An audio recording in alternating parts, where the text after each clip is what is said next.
Hello, my name is Tasos Zachos. I am the editor-in-chief of Fortune in Greece, and you are watching live Delphi Economic Forum. Today, we are going to discuss about the sustainable future of our country. I would like to mention some things before discussing with the keynote speakers. Greece is strongly committed to the implementation of the 2030 Agenda for Sustainable Development and also the 17 Sustainable Development Goals. The goal is to frame a new, fresh, sustainable path for a new growth model in our country and globally too. I would like also to say that Greece was one of the first countries to support the European amendment of its 2030 energy strategy in order to reduce total greenhouse gas emissions by 55% compared to the emission levels before 15 years, 2005.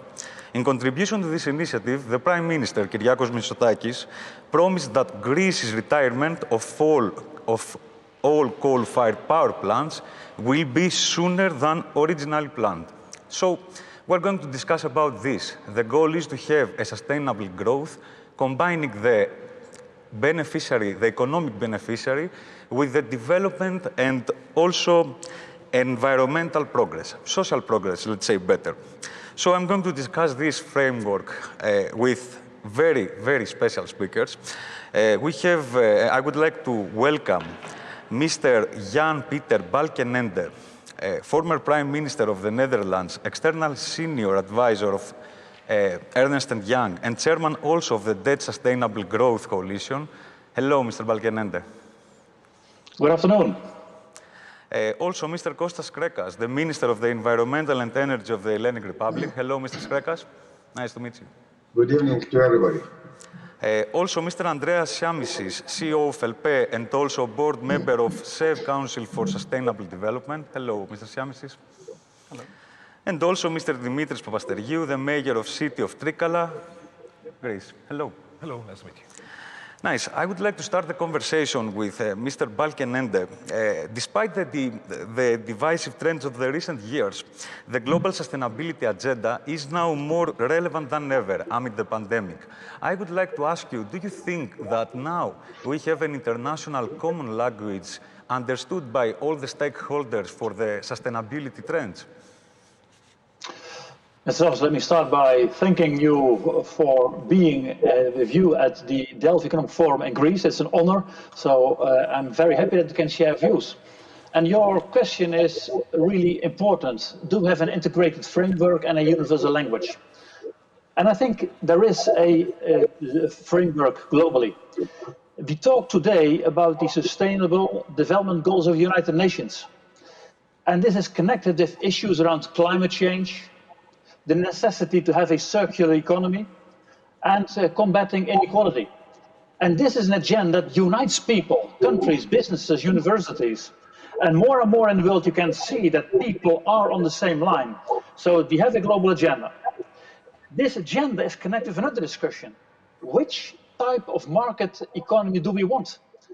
And today it's more and more about stakeholder capitalism that has been discussed at the last session of the World Economic Forum.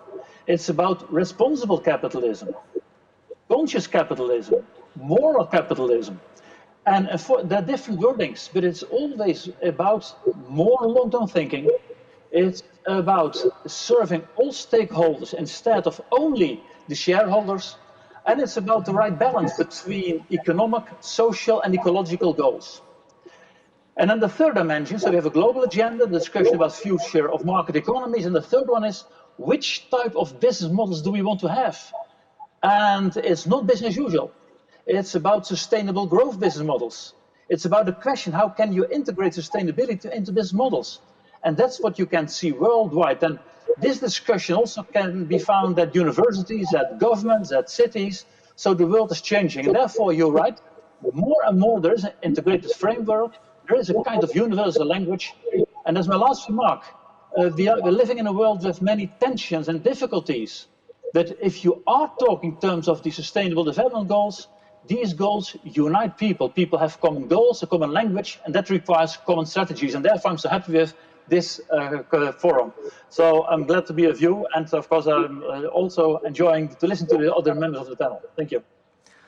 I agree, we have a new agenda. We speak about the stakeholder capitalism or inclusive capitalism, as we say. So I would like to ask Mr. Skrekas, the investment in energy and climate, both very important for the sustainability, will reach, according to the estimates, to 40 billion euros by 2030, boosting the economy and also the employment. So what are the main pillars of the Greek Green Deal, as we say, and what we can expect the next few months, Mr. Skrekas? Well, let me first say that Greece at the moment has designed and currently implementing one of the most ambitious strategies in energy and climate in Europe. So it is certainly a fact that the green transition drives a really fast reversal of our economy. Currently, an investment boom is already happening. By the end of the year, of this year, for example, we will direct more than 500 million euro, approximately €500 million from the RRF, from the Recovery Fund, on crucial green actions. And this amount will be tripled next year, exceeding 1.5 billion euro. So in total, we are going to allocate more than 5 billion euro from the RRF to 21 green actions across the entire spectrum of energy and environment. And this will take place over the next 5 years. Let me say that by 2030, the investments that we intend to mobilize, according to our national plan for energy and climate, exceed 44 billion euro, as you said. So, for example, renewable projects amount up to 9 billion euro.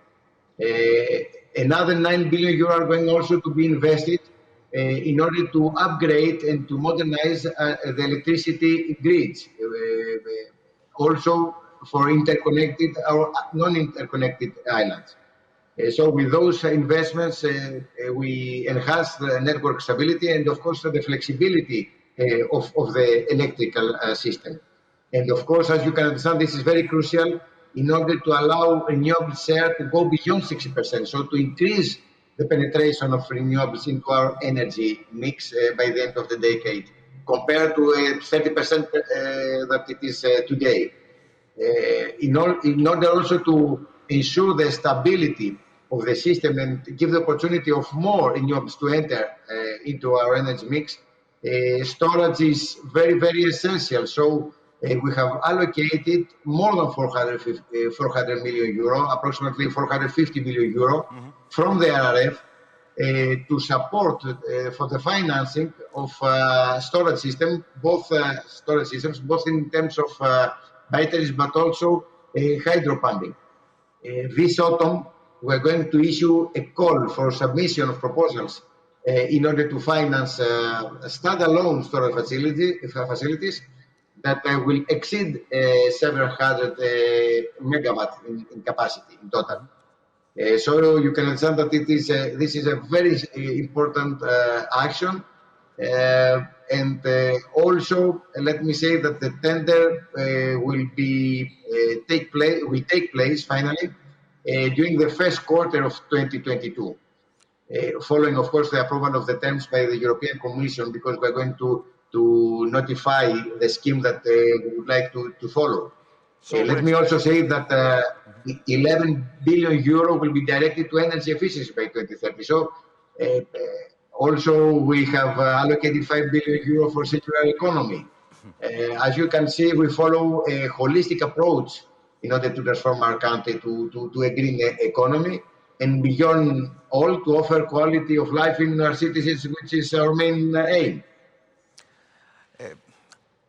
Mr. Shiamishis, Mr. Skrekas described the total framework for the country.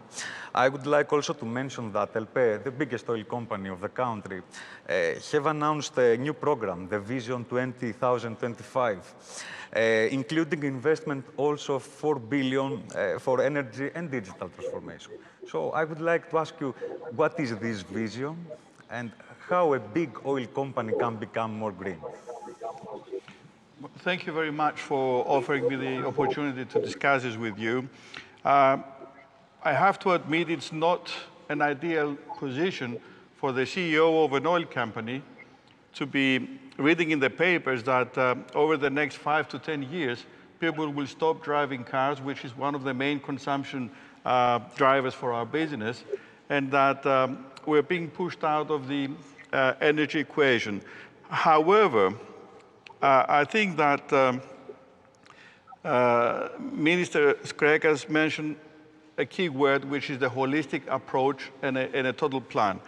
People have focused their discussion around coal and lignite, and the shift from coal and lignite to renewables, which is an obvious thing because you're moving from the worst to the best option. However, in the international energy market, which is not just electricity, hydrocarbons make up about 50 to 60%.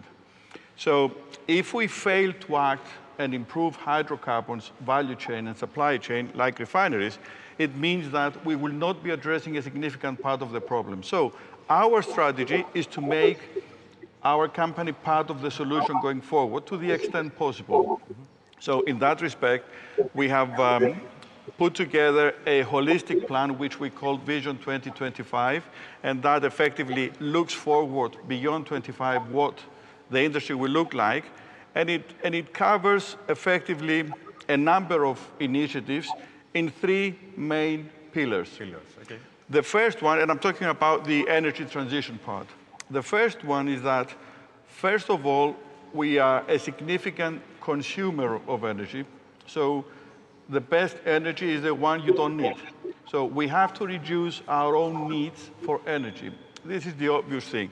And that includes a number of investments which will help our energy efficiency.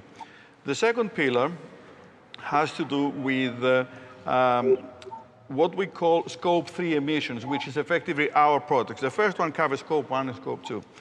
So we are looking to invest, even on a pilot basis, in new technologies that will allow us to have greener products, biofuels, for example, synthetic fuels, support the rollout of e-mobility, Yes. and take advantage of our own strong position in the retail stations, in the petrol stations, and grow on that part.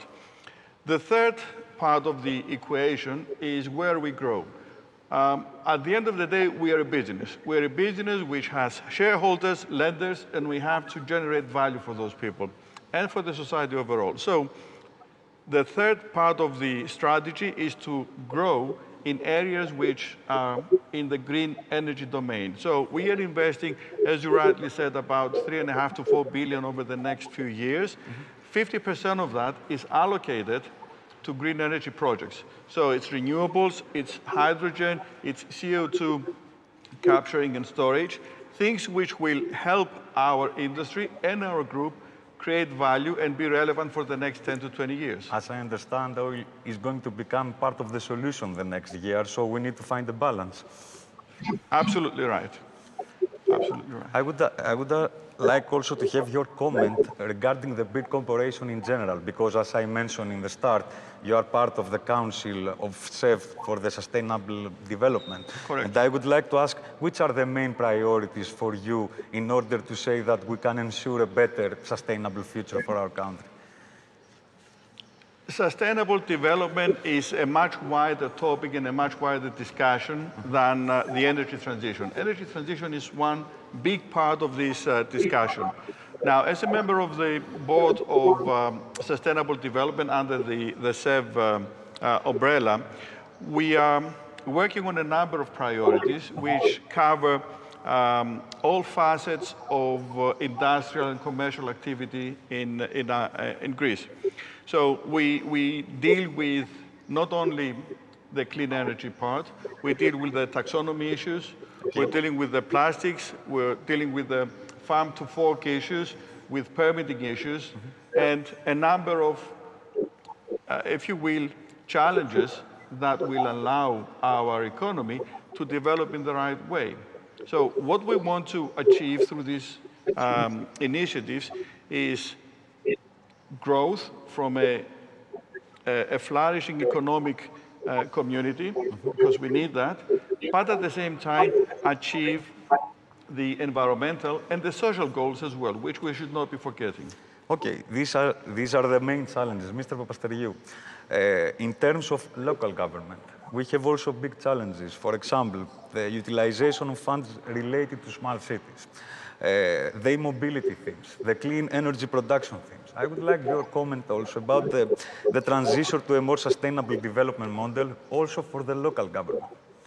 First of all, thank you for the invitation and congratulations to World Economic Forum, who still stands despite the pandemic. Well, we have to be prepared. This is crucial. We have to identify a key selection, a key transition plan for our cities. And we have to keep the basics, that not all the cities are the same, so the needs of the cities are not the same. Based on their needs, the cities must be prepared and adapt let's say, a green and a modern strategy. The first step is to prepare our public services for the challenges that are coming, to cover needs and also to be ready to complete integrated studies. Secondly, you have to prepare our societies, because there is no need, it's worthless to run very fast with disruptive technologies, apps and innovation and leave the community behind, just to wonder what all these things, to educate the society. Exactly, we have to prepare it about the change that is coming, to help them obtain a new culture, because it's a matter of culture, a digital culture and skills for our societies, to seek out investments that contribute to our real needs, to bring added value based on our competitive advantages of our communities, to find them and then to liberate public and private funds. We also have to bring growth with a clear green sign and also with sustainability for the environment and, of course, the people. And in front of us, we have three great opportunities. The Antonis program, of course, RRF, and also the new ESPA. So we have to accelerate by maturing our needs and then to transform them to workable studies. Of course, there is a huge problem about the technical assistance. That is something that we have to face as soon as possible. But I think that we have to keep in mind that we have to be ready to adapt to changes, just like you said, to add new topics to our needs and our studies, just like refugees, just like pandemic, demographic issues, and also civil protection. If we follow all the above, I suppose that we can be ready. Nice, clear position. Mr. Balkenende, you hear the first round of the discussion, and I would like to ask you, according to your rich experience, are there any best practices regarding countries or cities, examples that you would like to share with us in terms of sustainability? Let me start by saying that Greece is doing a lot at the moment. I'm impressed. I spoke with my colleagues of EY Greece, and they told about the government plans, the policy announcements, and private sector initiatives. And I think you're on the right way, and that's really good. I also saw the passion of Minister Skrekas. And I think this is my first point I would like to make. If you talk about the challenges and the opportunities, this is about passion. It's about having a better world, leaving no one behind. It's about the interest of future generations. It's about our planet. So it starts with passion. This is really key. And you can see that people are dreaming of a better world, and you are part of that movement. So it starts with passion. The second point is I would like to underline the importance of partnerships. Let me give a concrete example. I'm in the Netherlands chairman of the Dutch Sustainable Growth Coalition. That's a coalition of 8 multinationals. And we said together, let's learn from each other. How can we strengthen the views on sustainable growth business models? How can you fully integrate sustainability into business models? We are working together with the Dutch government, and I think it's really good to have these initiatives. Work together, partnerships are really key. Because if you want to reach circular economy, if you want to reach the Sustainable Development Goals, this is a responsibility of governments, universities, the businesses, and the civil society. So partnerships are really key. And then the third element, there are a lot of good intentions worldwide, but it all depends on concrete actions and measurement. Because if you have the best intentions, but the actions are not well developed, then you get difficulties. And even if you have plans and announcements, then the question is, what will really be realized? Today, more and more, it's about the question, are we on track in realizing the Paris climate goals or the SDGs? So it's really key to be very specific regarding the concrete actions and measurements. And the Dutch example, I'm also professor at Erasmus University in Rotterdam. All the universities of applied science in the Netherlands, they made together the agreement to integrate the sustainable development goals into their curricula. I think that's really good. Young people are learning about the SDGs. All the Dutch universities, they have these components in their research programs and education programs. You have to be very practical. They have cities, they say, we want to be in line with the SDGs. So my answer regarding best practices, it's about passion, it's about partnerships, and it's about concrete actions and measurements. These things are really key. Mr. Skrekas, Mr. Balkenende just mentioned that we need more partnerships, we need a common language. So I would like to ask you, what are the key elements of your planning, of the government planning for the post-COVID era? And your main bet, also personal bet, because you are in charge of one of the most critical policy portfolios of the Greek government.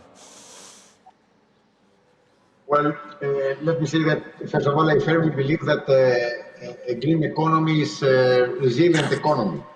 That is why our recovery plan is coherent, is inclusive, and well-based, let's say.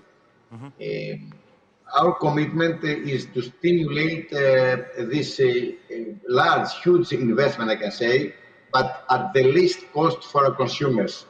That is why we have designed efficient energy markets, promoting fair competition, new services and business models in order to keep energy prices at low levels and competitive rates.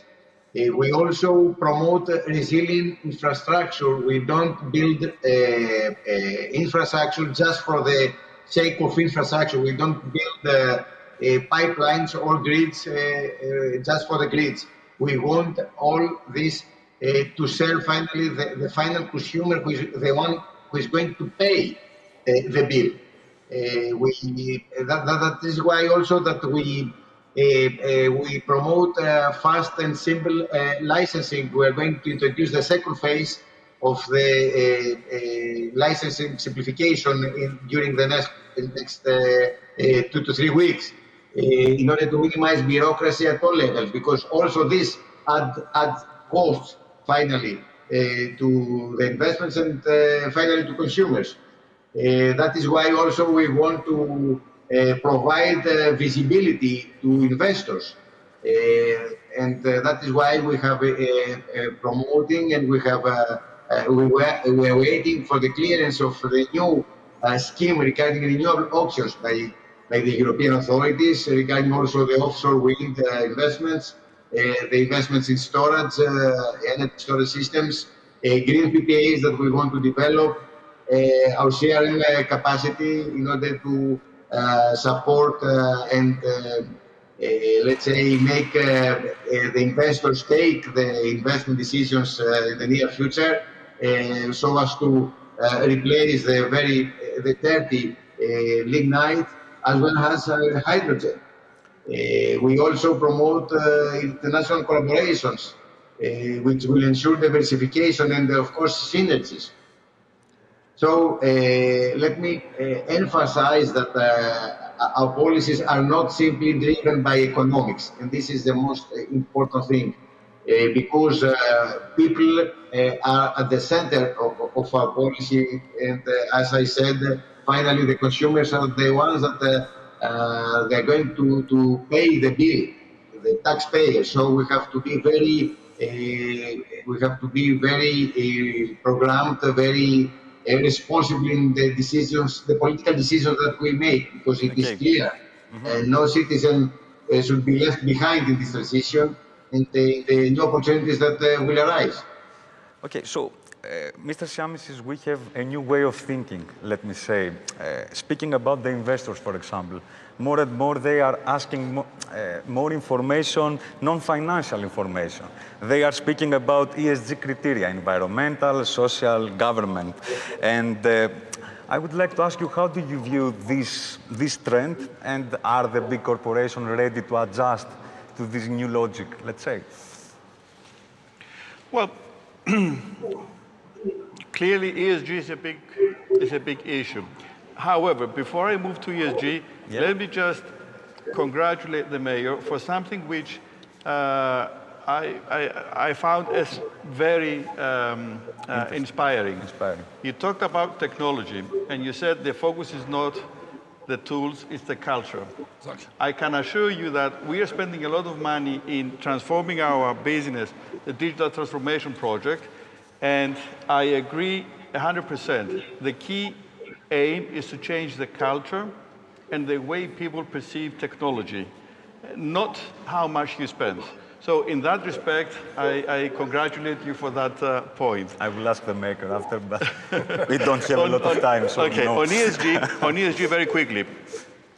A lot of focus is placed by governments in promoting this energy transition and the ESG agenda, the sustainable development and everything. However, this is not enough.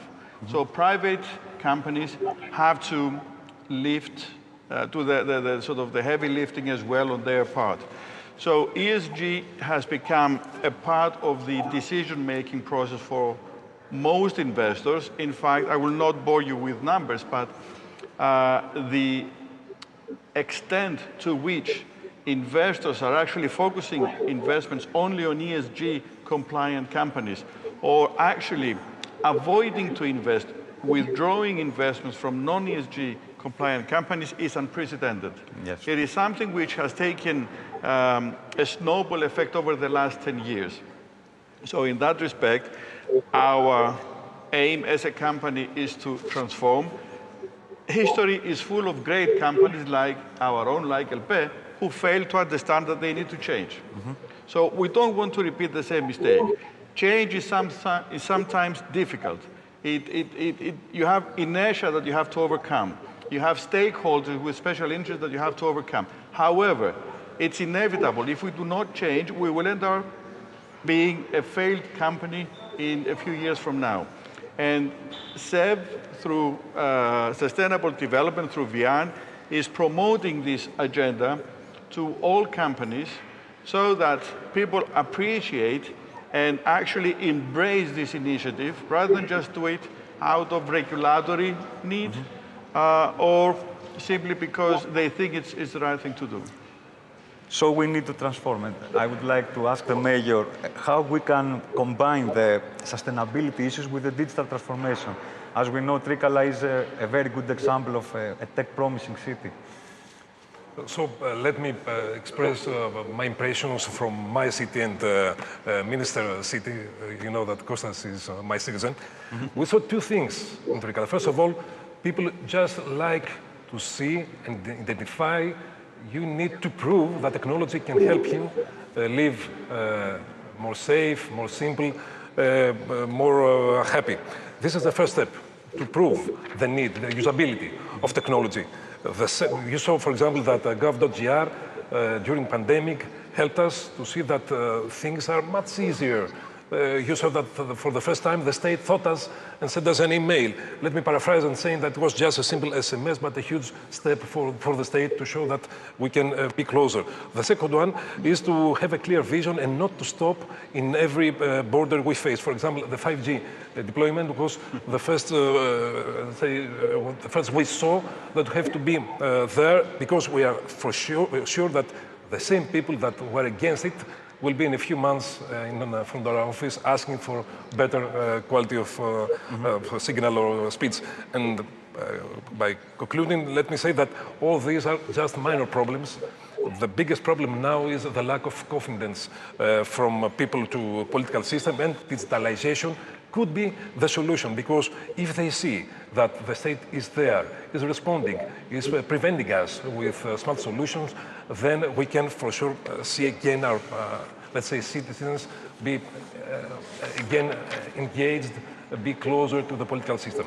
Okay, speaking about citizens, I would like to close this discussion with some comments about a big issue, the energy poverty. Mr. Skrekas, there is no sustainable future if we don't have this, we don't safeguard the right of citizens to clean and affordable energy. I would like your comment on this. It's a big problem in Europe. About 50 million of European citizens are excluded from energy. Well, after the revision of my major, that I'm one of his many voters, let me say that indeed tackling energy poverty is one of our main priorities, and we have a concrete action plan. In June, for example, we will announce a renovation scheme which is also going to be focused on vulnerable households. Our goal is to reduce by at least 50% the carbon footprint of vulnerable households by 2025 and by 75% until 2030 compared to 2016. Of course, as you can understand, this will have also a beneficial effect to the household budget, because cutting emissions by consuming less energy also has means smaller bills. We also create a new scheme, a permanent safety net for vulnerable consumers, facilitating renewable energy via net metering.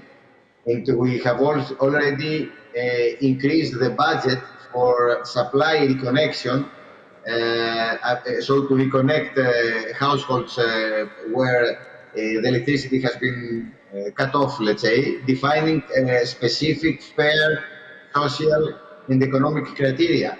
So overall, we develop also schemes of all kinds to address energy poverty, because it is evident the green transition unravels a huge spectrum and range of solutions, not temporary solutions, but permanent and resilient solutions. We all have policies, we all should have policies, let's say, in place to exploit this challenge and reshape our country. Because after all, we do everything for our citizens, for the next generations, and that is why we must protect our planet. Okay, Mr. Balkenende, one last comment quick about this issue also. Is there a long-term strategy to combine economic and social value? I think this is necessary. In earlier days, people said, well, now it's about making profit or surviving the economy. But today is a combination of serving society and being profitable. And I think it's possible. It's doable. I have a good friend in the Netherlands, the former CEO of the DSM chemical company. He said, you can never be successful in a world that fails. And I think this is exactly what it's all about. We have a great global agenda. We have to change things. It's a matter of rethinking your business, your organization, your strategy. It's redesigning, and it is a matter of creativity. And I'm so happy with the fact that we can talk with each other in this way, because there is a common agenda. And therefore, there's not a difference between economic, social, and ecological goals. In fact, you should combine them. And therefore, I'm impressed what's happening now in Greece, and we can learn from each other. That's a good thing today.